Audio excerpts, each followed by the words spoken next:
Welcome back to the channel, good friends. Brian from Apex Detail. I've been wanting to show and share with you my experiences with the ShineMate short nap knitted cutting wool pads. They're on a blue foam interface. You can get them in 3, 4, 5, 6 inch for each type of polisher and backing plate. They're made to remove deep scratches and imperfections on stubborn, hard finishes, so they will cut very, very quickly. I'm going to demonstrate on this panel here, and we have different areas marked off with masking tape, and within them I'll have different sand marks from 3000 grit all the way down to 1000 grit. 1000 grit is getting pretty scruffy, pretty roughed up, as you'll see here. And it takes quite an aggressive type of pad to knock that imperfection down and remove it and correct it. The pads can also go after heavy oxidation and any type of sand marks. And it's made for the rotary, but I can tell you you can be successful using it on orbital dual action polishers or the rotary. But let me demonstrate starting with a rotary. And I really like to team it up with 3D ACA 500 extra cut compound.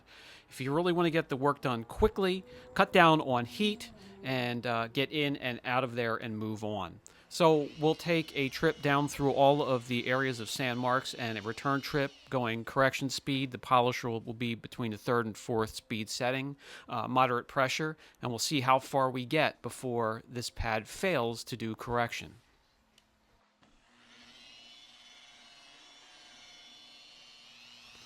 Another reason I enjoy them besides their performance, the wool pads, they're normally dirty. You get lint flying everywhere, and since we like to keep the shop as clean as possible doing paint protection film, the short nap wool pad that we have here is rather clean.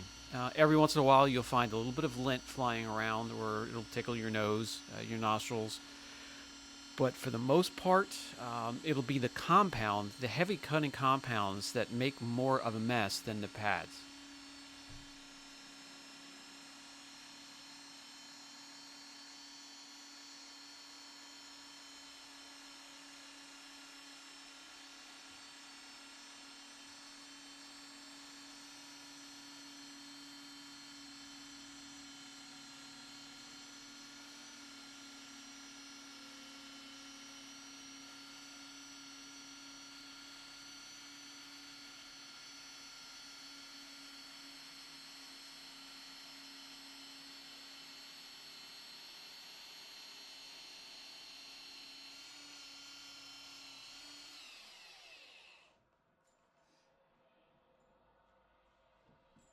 Okay, that will do it. I know you can see already we've made a huge difference. Let me wipe off the residue. Let me walk over and grab the panel prep so we're not using any of the polishing oils to mask any of the imperfections here. And then I'll bring you guys in closer for a better look.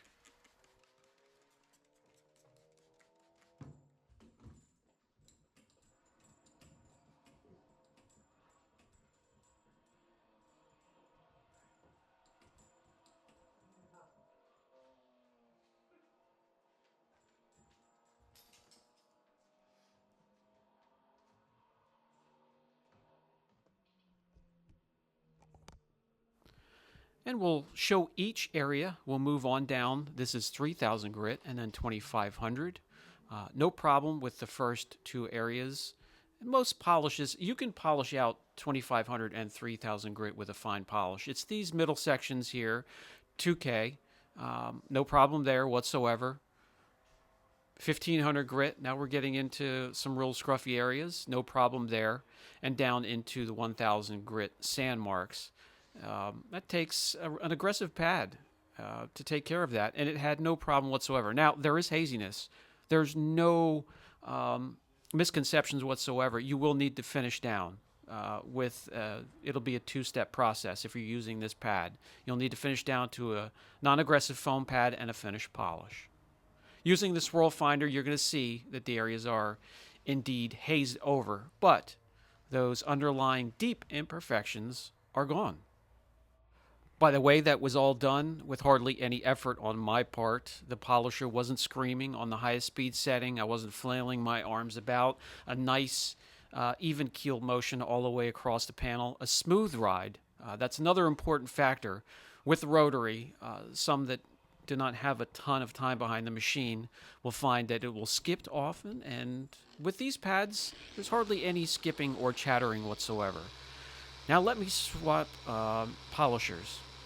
They also work great on a polisher with a long throw, 21 millimeters to be exact, and that's what I have here. And you can be successful using that pad on this polisher as well.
All right, that's all it will take.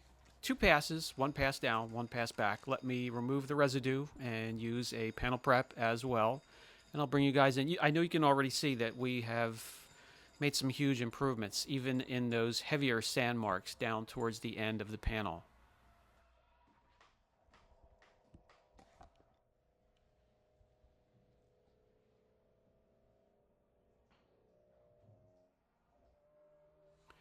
You may also notice it's a little bit more hazy using the long throw polisher compared to the rotary, especially as we get down into the areas with the deeper sand marks. That can be cleared up. That's no problem. It's again, it's going to take that second step anyways, but just something to take note.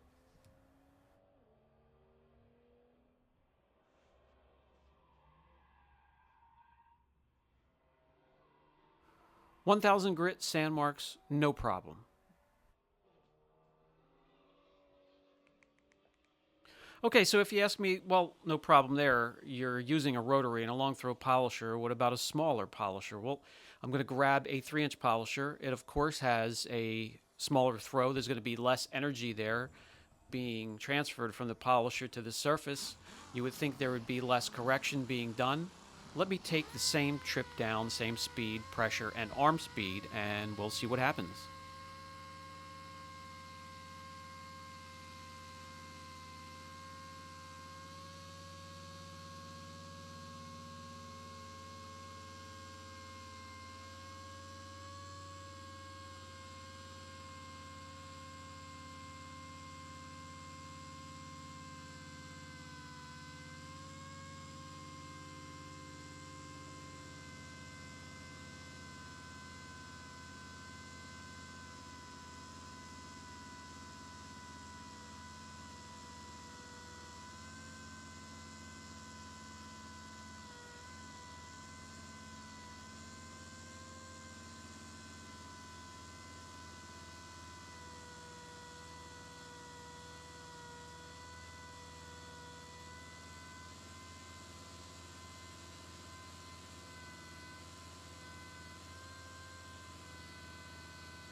And once again, even with a smaller polisher that doesn't have quite the energy of the rotary and a long throw polisher with a 21 millimeter throw, no problems whatsoever. So you get the idea. I wanted to share that with you in case you get something in that is real stubborn or you have some deep imperfections. You can use a pad like this and not have to spike temperatures, just keep going back and forth, back and forth. This will get it done quickly. Brian from Apex Detail, catch you in the next video.